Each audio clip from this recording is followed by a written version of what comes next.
Kind of the family legacy. I mean, this is where, you know, I feel I belong, and I feel, you know, part of the family should always be here taking care of it. So that's what this has all been about, and that's why this is such a distressing situation, is that someone can just come in and at their whim basically wipe you out.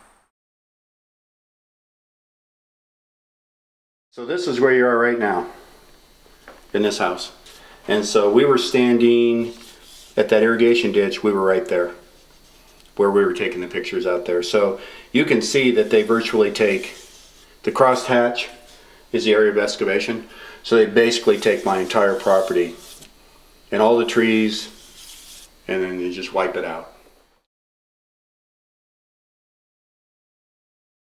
And tell me about the property. What do you guys do with it? Do you just let it be as a natural area that you Well, have it's to been live left, yeah, it's been left go as a natural area, and then my plans for it was an extensive set of beehives through here.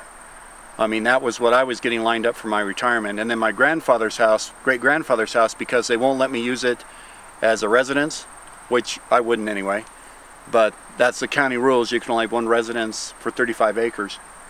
So that house then will be where I sell the agricultural product that's developed off this property. So I was going into bee business. Now, I've already got it set up with one of my friends that owns beehives, and we were going to start moving some out.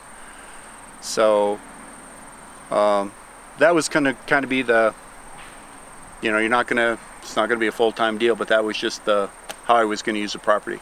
I've let some of the neighbors have cattle on it and different things when they needed grass. But as far as going through, and I mean, I like it the way it is. I like the animals the way it is. They're not stressed. The reason there's nesting areas here is because no one bothers it. I don't even go back there if I don't need to. So that's kind of, I mean, it's kind of like my own little wildlife reserve right here that I run, is what they're talking about wiping out. So you can imagine how much habitat, and that's Preble mouse habitat. Like I say, owls, hawks, deer, you name it, it's in here. Bears.